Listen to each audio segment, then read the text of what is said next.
لا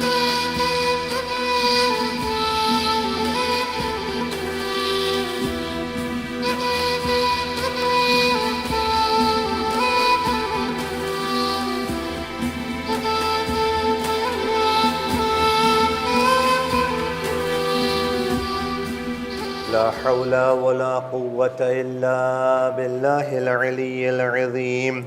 حسبنا الله ونعم الوكيل، نعم المولى ونعم النصير. أعوذ بالله السميع العليم من الشيطان اللعين الرجيم.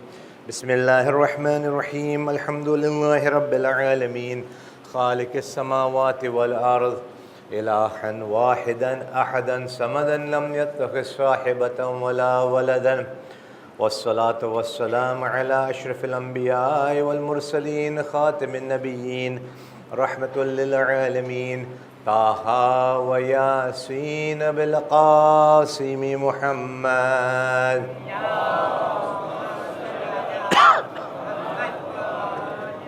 وعلى آله الطيبين الطاهرين المعصومين المظلومين المنتجبين، ورحمة الله على محبيهم ولعنة الله على أعدائهم وقاتليهم وغاصب حقوق حقهم ومنكر فضائلهم أجمعين من يومنا هذا إلى يوم الدين. أما بعد، فقد قال الله سبحانه وتبارك في كتابه الحكيم وفرقانه المجيد وقوله الحق. بسم الله الرحمن الرحيم.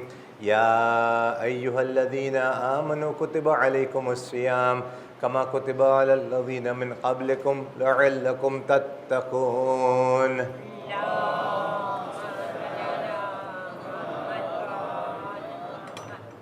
Respected sisters and brothers, my youngsters, my elders, Assalamu alaikum jami'an wa rahmatullah. As we continue our discussion on developing the self, building our iman, our spirit, our actions in compliance with what Allah subhanahu wa ta'ala expects of us, desires of us, and as we try to get closer to Him, we're moving forward. And we had mentioned that in the discussion the night before yesterday as well as yesterday about how the advancement of science is related to our own iman and our own, inshallah, status when the Imam returns. When we were talking yesterday about how our enemies have understood our message, have understood the message of Rasulullah, have understood the message of Islam, and are afraid of it, are angry about it, will fight it, and will go and will stop at no means to prevent the message from going any further. And this is where we must be extremely vigilant and careful. I had mentioned in an earlier discussion that in order to be victorious over your opponents in sports, you must know what the opponent's strengths and weaknesses are. The same way, those who are against us, we must know where they stand, what their weaknesses are, and what their strengths are. In the time of ghaibah right now that we are living in, one of the most important responsibilities for us as believers, as followers of Muhammad and Ali Muhammad alayhim salatu wassalam,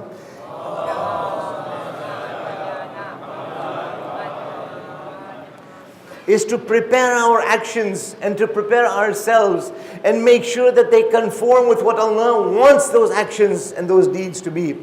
And to do intizar, to be of those who are awaiting the Imam, is so important. That قال رسول الله صلى الله عليه وسلم وإن الانتظار أفضل العبادة انتظار الفرج أفضل العبادة. According to another version, it is أفضل الإيمان أفضل العبادة أفضل الأعمال انتظار الفرج. The best of actions, the best of deeds is to prepare, is to await our faraj. Is to await our faraj.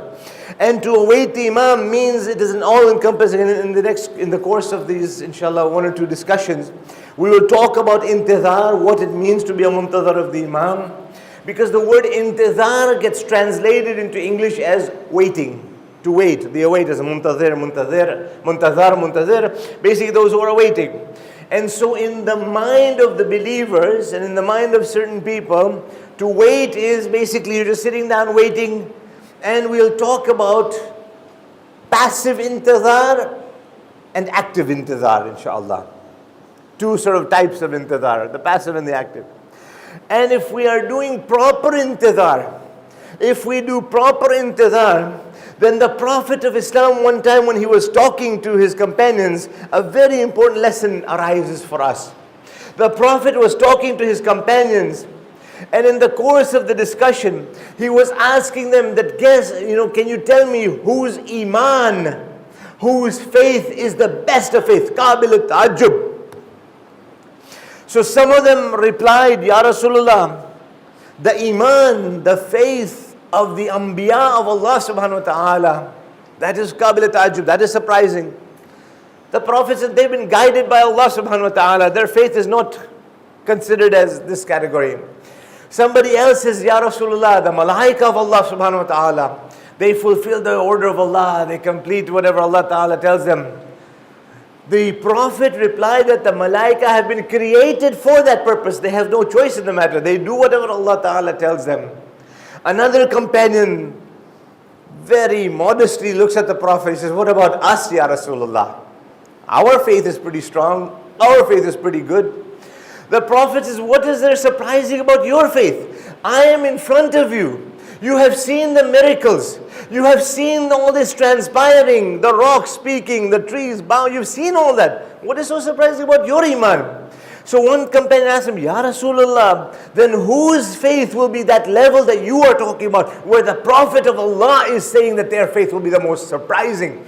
The Prophet replied that the people of Akhir zaman, they will not have seen me, they will not have seen Ali. With their eyes, they will not have seen any of my legitimate successors, but they will have iman. And their iman, the few who remain mu'min, their iman will be such that the mountain will move from its place before iman leaves their heart. Those are the people whose iman is qabil ta'ajjub, the most surprising and the most fruitful, faithful iman of that. So you can imagine the responsibility that is on our shoulders. Another time the Prophet of Islam was overheard praying a dua that, Ya Allah, I want to meet my brothers and my sisters. This is the Rasul of Allah making a dua, Ya Allah, I want to meet my brothers and my sisters. One of the companions overheard this. He says, Ya Rasulullah, hum to yahin pe hai. We are here. We are your brothers and sisters. Rasulullah replied, you are my companions. You are my ashab. They said, Ya Rasulullah, what creation, what makhluk is this that you are making dua, that they are your brothers and sisters, and that you have the tamanna, you have the desire to meet with them. Which creation is this? Which group of mu'minin are these? And the Prophet replied, in the last era, in Akhir zaman, those people who remain faithful to Allah subhanahu wa ta'ala and to our household, they are the ones who are my brothers and my sisters. The dua of Rasulullah, Afzalul ibadah intizar al-fajr. Afzalul a'mal intizar al-faraj. The best of deeds is to do intizar. Now we need to take a bit of a discussion on what is intizar. Is the translation into the English language of waiting accurate? Is it correct? Does it mean, does it symbolize, does it give us an understanding of what our responsibility is as those who are doing intizar? Because for years, no, not years, decades, not decades, centuries, the Muslims have attacked us. What is this intizar doing? What is it you're waiting for the imam? What imam are you waiting for? What are you doing? What nonsense is this? They have made accusation upon accusation for 1200 years. As if we are doing something strange, as if we are doing something unnatural. We're doing intizar of the imam. We're waiting for the imam. The others have made it seem like we're doing something completely out of human nature, instinct. If we want to understand it, let us see if the Quran and Majid talks about it at all. Let us see if the Quran and Majid has any indication or any. In Surah Mubarakah Hud, the second last ayat, the prophets are quoted as saying, وَانْتَذِرُوا إِنَّا مُنْتَذِرُونَ. Wait. We are also waiting. The word intadar. وَانْتَذِرُوا إِنَّا مَعَ الْمُنْتَذِرُونَ. We are also waiting. In another place in the Quran and Majid, The beginning is the same. وَانْتَظِرُوا إِنِّي مَعَكُمْ مِنَ الْمُنْتَظِرِينَ. The prophets are saying that wait. They're giving an order. You know, in the Quran there is different, and I don't want to go into the details right now, I just don't have the time. But in the Quran Majid, you will find various amras, orders, injunctions, do something. وَانْتَظِرُوا إِنِّي مَعَكُمْ مِنَ الْمُنْتَظِرِينَ. The prophets are quoted as saying, wait. We are also inni ma'akum. I am also waiting ma'akum with you. Min al muntadhirin. I am also one of those who are waiting. I am also of those who are waiting. So intidhar has got a foundation in the Quran. The question is, for what thing are these anbiya, are these prophets waiting? For what are they waiting? किस चीज का इंतजार कर रहे हैं? अगर देखा जाए तो सब नबी सब अंबिया आए थे, तो कुछ न कुछ इंतजार का हुक्म दिया गया था, लेकिन किस चीज का इंतजार? किस चीज का इंतजार? क्योंकि कल की तकरीर में हम ये बता चुके हैं कि सब के सब अंबिया एक दूसरे की ताजीम करते हैं, सब के सब अंबिया एक दूसरे की रिस्पेक्ट करते हैं, सब के सब एक दूसरे की तारीफ करते हैं, इंट्रोडक्शन भी कराते हैं, तस्दीक भी कराते हैं, सब कुछ कराते हैं. कोई किसी और नबी अंबिया की मुखालिफत नहीं करते हैं. ये जुमला ज़हन में रखिए. If you remember this, we will be able to move forward, inshallah. What are these other prophets waiting for? For what? A simple answer given by the mufassirin of the Quran, by the commentators of the Quran Majid. And as I've mentioned in our afternoon discussion and even in the evening ones, I am not a mufassir. I am basically a student of Alif Ba. I cannot discuss tafsir of Quran. I am not at that level. I can only just talk about a few things, ayats, and discuss them in light of the Ahlul Bayt and their teachings, in light of the ulama and the scholars who have been done tafsir. And we've got in our presence in these last few days one of the classmates of Hazrat Ayatollah Sistani, Ayatollah Furqani is here. If anybody wants to get some information, you can ask him, talk to him. He sits with us and talks, and he's conversant in many languages. I encourage the mu'mineen to benefit and take advantage. The prophets before Rasulullah, the commentators will conclude that they were doing intidhar of Rasulullah sallallahu alaihi wasallam. They were doing intidhar. All the other prophets were doing it. किस चीज का इंतजार कर रहे थे? किसका इंतजार कर रहे थे? रसूल अकरम का इंतजार कर रहे थे. They were waiting for Rasulullah. Then the next question arises: if 123,999 prophets were doing intidhar of Rasul Akram sallallahu alaihi wasallam, for what thing was Rasulullah waiting? Because the Quran Majid is till the day of Qiyamah.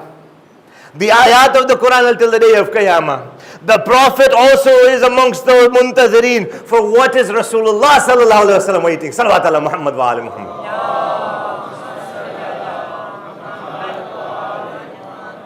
So intidhar has got a foundation in the Quran. Intidhar has got a foundation in the history of the Anbiya. You've just heard it.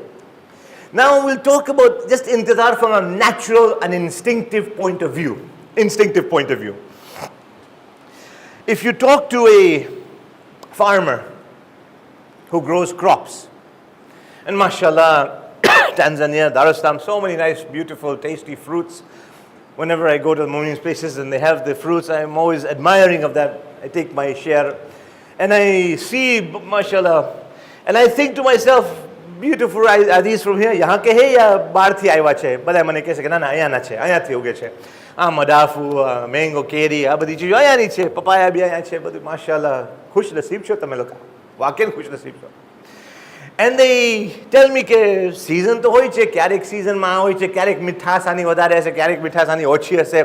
Things go up and down. And over in our part of the world, the farmers are waiting for, and you can verify that, say it's up. They're waiting that whenever the winter goes, if the winter goes, this winter, mashallah, we had about 7 months of very cold weather. Well, alhamdulillah, from the winter, then we jump straight into summer. But usually they wait for the spring. And the farmers wait for the rain to fall. The rain falls. The crops then start to grow. The life then comes back. We were discussing Surah Yasin this afternoon. We were talking about how Allah Ta'ala talks about life and death. Even in the dunya we have examples. Every year this cycle takes place. In the winter these things all die. The grass, the trees, the leaves, and then the fruits and everything. And when spring comes, Allah Ta'ala gives life again to remind us, just to remind us that He is the Khalaqal Mawta wal Hayat. He is the creator of life and the creator of death. Creator of death and then the creator of life. Alladhi khalaqal mawta wal hayat. Don't have the time to go into the discussion, but inshallah, please do some research, do some work on your own, and see what Surah Mulk says, how the creation, how the tartib is in the Quran Majid. Khair. So we see that these things happen, and the farmer is waiting. The farmer is praying, Ya Allah, let it rain so that my crops will grow. Sometimes hear people who are worried that the rain will cause these potholes to become even worse. They're praying, please, Khuda na waste barish na hoye, taaki hamare liye behtar hai. And you talk to the pottery makers, the clay makers, and what are they praying for? Ya Allah, let it be sunny and hot, so our clay will be able to make it and sell it. I just want your attention for a moment. The farmer is praying for the rain. The clay maker, the pottery maker is praying for the sun. They will wait for the sun, he will wait for the rain. The worker, the employee, the salary worker, he waits for the 30th of the month so he gets his paycheck or he gets his envelope. You're waiting for that. Now by the 15th of the month, the money is finished. So now he's waiting. Okay, now it's the 16th. Now it's the 17th. Now it's the 18th. When will the 30th come so I'll get my next paycheck and then that'll be finished. You know, they say living hand to mouth. He is doing intidar. My question to the mu'mineen is that when that farmer is praying for the rain, or when the pottery maker is praying for the sun, the worker, the employee is praying for the 30th of the month or the 15th of the month, by him waiting, by him praying, will the 15th or the 30th come any faster? Will the rain come any sooner? Will the sun come? Allahu Akbar. ज़रा तवज्जो दीजिए एक बड़ा मरहला की तरफ ले जा रहा हूँ आपको. He will say that no, they won't come. It will come at its own time. It will come at its own time. But he will know that at least he prayed for what was coming. He prayed for what was happening or what was to happen. And that was his relationship to what he was waiting for. Because as soon as that time comes, then inshallah I will be successful, I will be ahead. Salawat ala Muhammad wa ala Muhammad.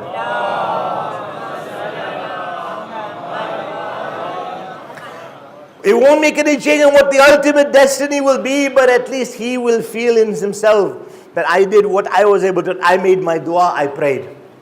Now we talk about another. I had talked about passive and active intidar.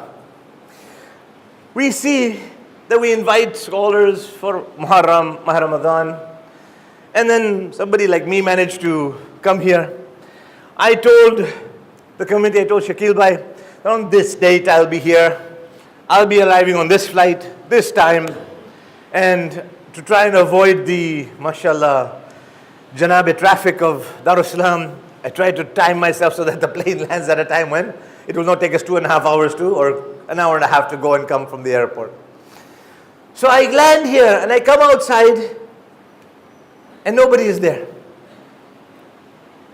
I said, Ajib, I texted, I'm sure the text went through. Because, this is now the technology. Nobody calls anybody anymore. Nobody bothers to hear anybody's voices. Somebody, texting, SMS, WhatsApp, Viber, this, that. All these things, all these toys and all happens and nobody talks to anybody.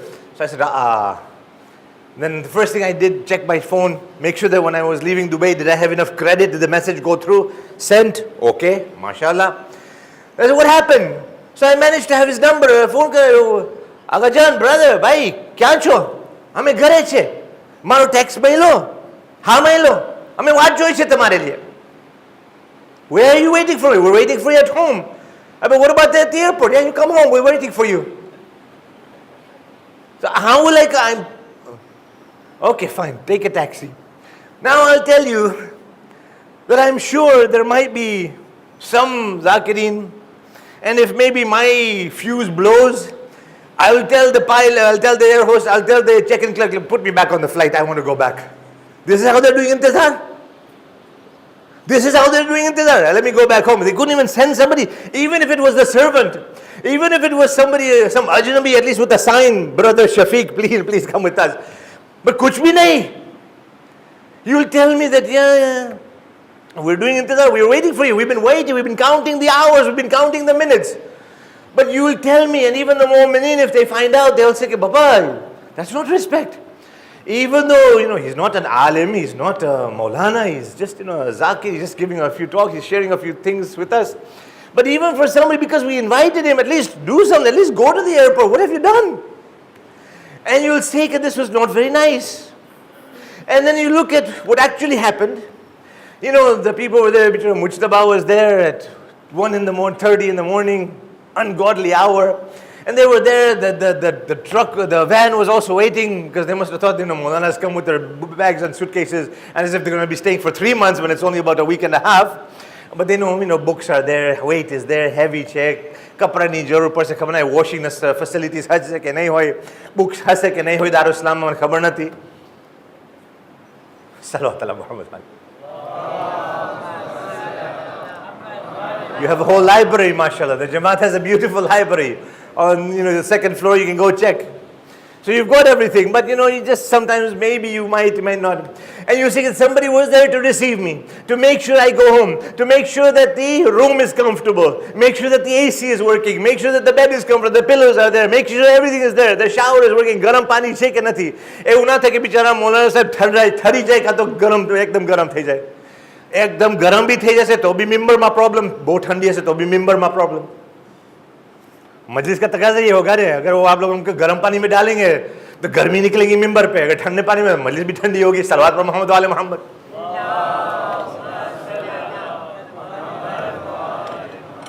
So all of those facilities are looked after, and then you will say, yes, that was correct intizar. That is known as active intizar. The first was known as passive intizar. Where do we want to be?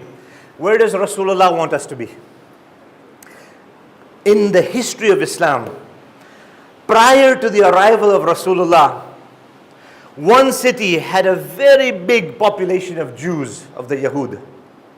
Which city? Yathrib. Ahsan. Yathrib, later on known as Madinatul Nabi, shortened into Medina. Medina literally means city, but everybody's in a shortcut, everybody's in a hurry. So Madinatul Nabi became just Medina. From Yathrib to Madinatul Nabi to Medina. And so when the city of Medina, before that when it was still Yathrib, the Jews from all over the Arabian Peninsula were gathering because of the signs that their rabbis and their leaders and the religious people told them that something was going to happen over there in Medina, Yathrib. And so from far and wide they migrated, they did hijrah. Our great-grandparents did hijrah for business reasons, because of poverty in India and Pakistan, India at the time and whatever. These people migrated because their elders and the religious leaders told them that the last Nabi of Allah, the successor of Musa and Dawood, will be coming to this area, this Wada'. And that place is where his government will be. So if you want to be close to him, leave your homes and come to Yathrib. And so they left for years and years. They started, that is why Medina had a very high Jewish population at the time of Rasulullah. And very famously, in the Fadail Majalis, we talk about the Bab of Khaybar, the gate of Khaybar, the fort of Khaybar. And how beautifully this fort of Khaybar was such a fort that the door of Khaybar, Bab-e-Khaybar, was so heavy, the iron was so heavy and strong, that 40 people were needed to open and close the door of Khaybar, of Bab-e-Khaybar. Not 40 people like me, no. 40 strong, young, takat people like you guys were needed to open and close the gate of Khaybar. When the victory of the Muslims took place and your Mawla Ali ibn Abi Talib was taking that door of Khaybar out, this is the Ali with one hand, not one hand, two fingers took the gate of Khaybar and removed it. What 40 people were doing, Ali ibn Abi Talib alone was able to do. Why was Khaybar protected so heavily? Why was it so fortified? That gate was this heavy. What for? Why? What was it? Kya khazana the? Have any of you heard of a place in America called Fort Knox? Fort Knox. Those of you who don't know, you want to tell them what it is? Ahsant. Jazakallah khair. The whole gold reserve of the United States is in a place called Fort Knox. The security there is, and most Americans will never ever get a chance to get anywhere near Fort Knox because of the security. It's like the White House. It's very, very fortified. Now notice, because I'm careful, I don't make my own personal comments in between these things. So you can, I'll leave that to your imagination. Very fortified because the gold reserves, the wealth of America is there. The wealth of the leader of the Western world, the so-called leader of the Western world, is there. So a very protected place. Because when the wealth is there, the protection is, because if there's a problem, if there's, God forbid, if a robbery or a theft takes place in Fort Knox, the dollar bill is worth khalas. Okay? So they're very careful. You can imagine Khaybar being the Fort Knox of the Jews. Khaybar was that. When Khaybar was overtaken, the arms, the weapons were so many, and I really want your attention on this.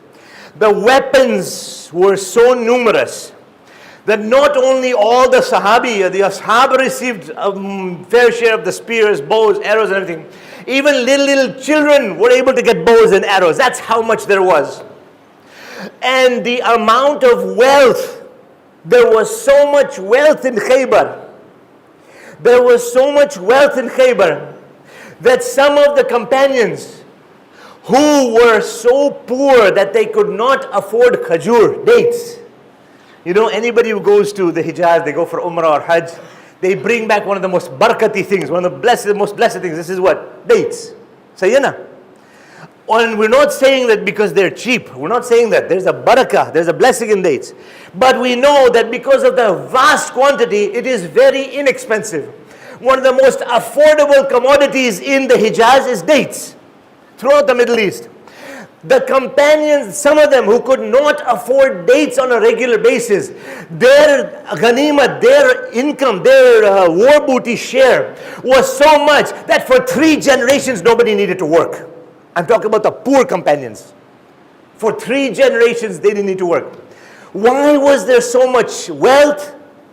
And why was there so many armaments there? Because there was a thought in the leaders' minds, in the community, that when the last one comes, when the last Rasul comes, जब अल्लाह का आखिरी पैगंबर आएंगे, जब अल्लाह का आखिरी रसूल आएंगे, तो at that time ज़रूरी होगी फौज की, ज़रूरी होगी माल की. हम ये एक्सपेक्ट नहीं करेंगे कि जब रसूल आएंगे तब इकट्ठा करेंगे, तब अमाल करेंगे, तब पैसा जमा करेंगे, तब ये हथियार जमा करेंगे. पहले से तैयार रखेंगे. उसका काम ये नहीं होगा जमा करने का. His job will not to be to gather the money and do the fundraising. His job will be the last job, and that is to establish the government of Allah Ta'ala on this earth. We don't expect him to start gathering the weapons and everything. Yani, they were ready with their intizar. They did intizar. They were doing, their intizar was not a passive intizar, that they were looking at the clock and saying, okay, when is the Prophet going to come? No, we must stay ready for the Prophet when he comes. That is active intizar. Today we need to ask ourselves, I'm asking myself, when my Mawla is coming, we know we have the yaqeen, we have the full trust, Mawla is coming very soon, inshallah he'll be coming. What intizar have I done, what intizar have we done as a community for the Imam when he returns? Salawat ala Muhammad wa ali Muhammad. When the Imam comes, then we'll tell him, Mawla, okay, now let's get the community ready. Mawla, let's start doing intizar. Mawla, now give us some time, we need some time to get everybody ready. We don't have any money in the kitty right now. Our treasurer, inshallah, will be doing fundraising in a little while, Mawla. Jab humne thod time up tayari kar mare. Baba, you had 1200 years to get ready. Now you're expecting to stay ready. So they were making themselves ready. How ready are we for the Imam? One salawat upon Muhammad and Ali Muhammad. If the Maulana comes to Dar Islam Jamaat in Muharram or in Ramadan or whenever, and we tell him, Maulana sahab, zara tame bati bari deso please. Aa darwaja kholi deso please. Maulana sahab, mic ni switch wan che. Camera aya che. This is there. Maulana, can you please do it? And the Maulana himself would think, what, you called me for this? Or did you call me to come on the mimbar and convey the majlis? Which one do you want me to do? They say in economics something called economies of scale. Yani whatever you are best qualified to do, you do. Whatever they are best qualified to do, they do. So the economies of scale means that you maximize that situation, that opportunity. The problem with us is we want to be a jack of all trades and we can become a master of none. We must establish ourselves and know and have a direction and have a sense of a goal. When the Imam comes, how ready are we? We know today we have an armed forces here. The Tanzanian armed forces we have in Canada, the Canadian armed forces. Every country has got, in England they have the Royal Army, Royal Armed Forces, everything. And they tell you when you see the application form, they'll ask you, your name, age, father, mother, blah, blah, blah, blah, blah. And then they ask you, what's your height? Because the minimum is this. There's no maximum. What's your weight? That's why I could not apply. My weight didn't qualify. They want somebody in this category to this category. This high to this high. They want this. What's your agility? What's your ability? What's your endurance? What can you do? How fast can you run? How well can you run? How well can you climb? How high can you climb? What do you get? Do you get dizzy with heights? Do you get this? They'll ask you questions that are unimaginable. Because this is the army. This is the vanguard of the country. The Tanzanian government wants to make sure that our borders are protected because we have got friendly neighbors and we've got not so friendly neighbors. And even if we have friendly neighbors all over, in case somebody from outside wants to come, we want to make sure we've got the best in the country to defend the country. And every country has that. When my Mawla and your Mawla Imam al-Hujjah Jalullah comes, what? The Imam will also have an army. We make a dua, Mawla, humko apne fauj mein shamil karna. We want to be in the fauj of the Imam. We want to be in the army of the Imam. The Imam will also have an army. The Imam will also have an application form. But the Imam's application form is not going to ask you how tall you are, how short you are, how heavy you are, how thin you are. The Imam's application will ask you, what is your level of taqwa? How much iman do you have? Because when the Imam is getting his fauj ready, his army ready, and I say, Mawla, mari namaz gani aje kazat che, mane betran atwari apo namaz parin pachi join karo. There's no time for that. The time is now. Mawla, a couple of Mahi Ramzans I skipped, I didn't fast. Mawla, just give me a couple of months. As soon as I finish, huavi jais. No time.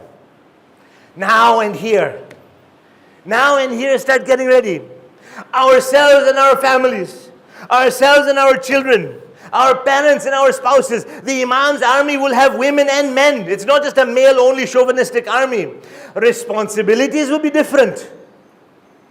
Responsibilities will be whatever the Imam gives. But both genders will be in the army of the Imam. And that application, the prerequisite is your level of Iman and the level of taqwa that we have. That is why from the beginning of these discussions, we have been talking about the month of Ramadan, the fasting, and the whole maqsad of fasting is لَعَلَّكُمْ تَتَّقُونَ, so that we may acquire piety. The Imam is also asking for لَعَلَّكُمْ تَتَّقُونَ. The Imam is also asking for those who have got taqwa. Taqwa is a level much higher than just Iman. Iman is a level much higher than Islam. We want to strive towards being the muttaqi, inshallah. One salawat upon Muhammad and Ali Muhammad.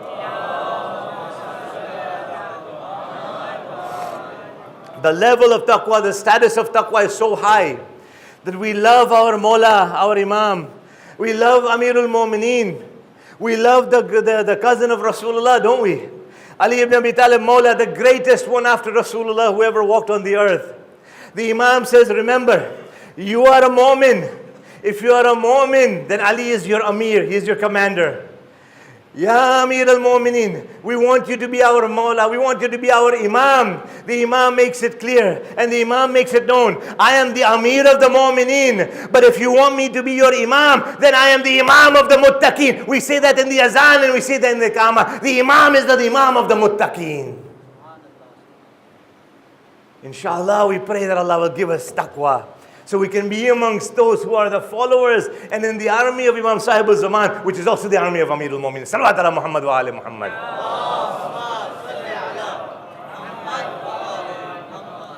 That is what the minimum. Inshallah, this will be continued tomorrow as to the whole philosophy of intidar and what it is and what it means and how we, inshallah, need to make ourselves prepared. We'll also, inshallah, be talking about what our responsibilities are during the ghaibah. What we must do to make our intidar an active intidar, not a passive intidar. Not that we're sitting back and saying, Mola jaldi aiye, Mola jaldi aiye. No, no, no. We make ourselves ready. Because the answer that we have to give, and inshallah, if Allah gives me the ability, and I hope I myself will improve, inshallah, the answer we have to give is, if Mawla comes today or tomorrow, will I be in the Imam's army or not? That is the question I have to ask. And these discussions, inshallah, we will try to address them.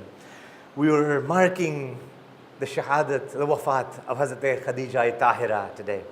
And we see that what level was her taqwa and her iman. At what stage was she? That one time Jibreel Amin was giving a wahi to Rasulullah. As the two were discussing, Jibreel tells Rasulullah, Ya Rasulullah, Khadija is coming with some food and drink for you, some water and food for you. When she comes, Ya Rasulullah, tell her Allah Jalla Jalaluhu has given salams to her.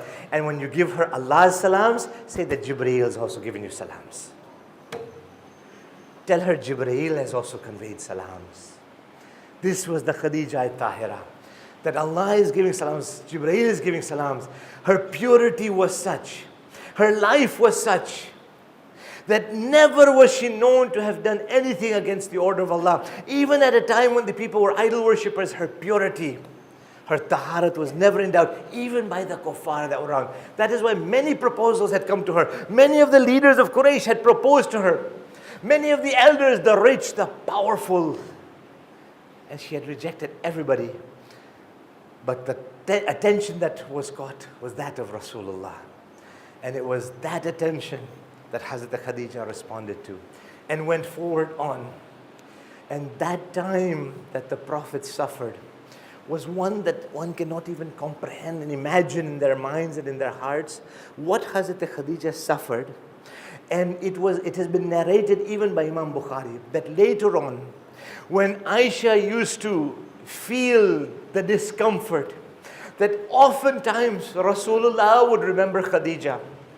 And so often, especially in the month of Ramadan, Rasulullah would send iftar or would send dates or would send gifts to the servants of Khadija, to the friends of Khadija, to those who were close to Hazrat Khadija Tahira. And the Prophet would do this. And one time Aisha says to him, Ya Rasulullah, she was an old lady, she was an elderly lady, Allah has given you somebody young.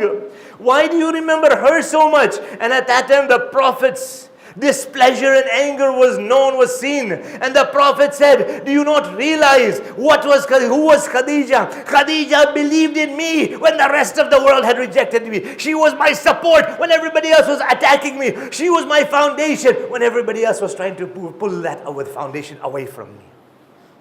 She stood by me like a wall, like a mountain. The faithfulness, the wafadari of Hazrat Khadija. The world didn't understand. Even others didn't understand. How faithful in such difficult circumstances. Yesterday you had heard that the ladies came and said, we will help you. We will help you, Khadija. Huh? Just leave Muhammad. And she refused and she sent them away. She sent them away. When she left this world, all I'm saying is, can you imagine the state that Hazrat Fatima Zahra was in? The state that Janab Sayyida was in. When she was saying Khudafis to her mother, when the Prophet was burying her, burying Hazrat Khadija in Jannatul Mu'alla. May Allah give us the ziyarat of Jannatul Mu'alla. May Allah give us Umrah and ziyarat. May Allah call us to Medina Munawwara. May Allah give us the ziyarat of the Masumeen alayhimus salam. Imagine how much she must have remembered her mother. The love and the care that Janab Khadija Tahira used to show her. But believe me, my mu'mineen, my friends, my sisters, my brothers, Azadaran Imam, सबसे मुश्किल वक्त जनाब सैयदा पर ये किसी तारीख में आपको नहीं मिलेगी, किसी रिवायत में नहीं मिलेगी. मैं एक दिल की बात आपके सामने पेश करता हूँ कि जब सिद्दीका की शादी हो रही थी अमीरुल मोमिनीन से, तो याद जरा सोचिए तो सही, उस वक्त कितना अम्मा खास खदीजा ताहिरा याद आ रही होगी. काश मेरी माँ होती, मैं माँ से सवाल करती, माँ से पूछती, माँ की दुआ लेती. ए जनाब सैयदा, हमको पता है माँ का दिल कैसा होता है, माँ की दुआई की कीमत क्या है. जब मौला हुसैन मदीने से निकल रहे थे तो यही सिद्दीका ने वादा की थी, ए बेटा हुसैन मैं भी तुम्हारे साथ आऊंगी, करबला के मैदान में मैं भी साथ रहूंगी. अब Oh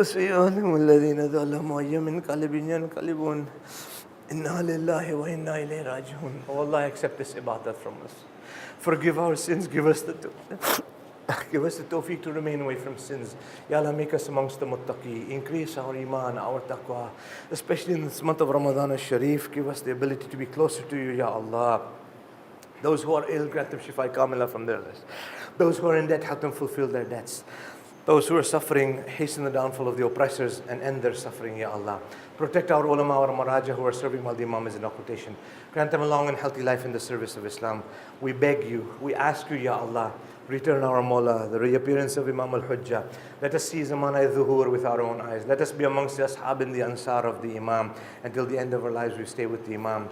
If we can all join together and say 5 times Amma Yajibu for those who are ill, especially in our community, our friends, our family, anywhere in the world, those who are ill, for their shifa, for our hajat to be accepted, for the hifazat of Imam al-Zamana, for the safety and the security of the holy shrines all over the world, and for the downfall of the oppressors, and for the suffering, the help for the suffering of those who are going through so many difficulties in Pakistan, in Iraq, in Afghanistan, in Lebanon, in Syria, in Bahrain, in Eastern Hijaz, in Malaysia, Indonesia, in Burma, in Thailand, wherever there is dhulm on the Muslims, on any of the mustazafin, even in Cuba.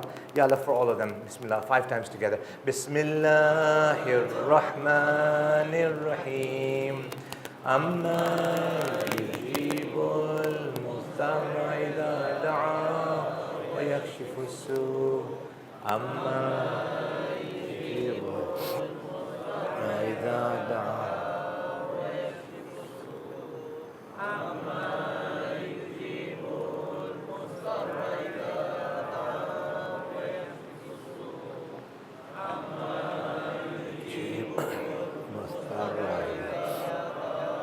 ويكشف السوء أما يجيب المضطر إذا دعا ويكشف السوء. اللهم صل على محمد.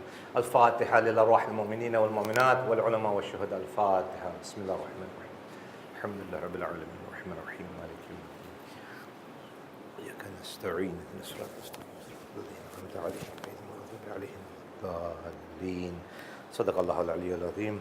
ربنا تقبل منا إنك أنت السميع العليم. One salawat upon Muhammad and Ali Muhammad.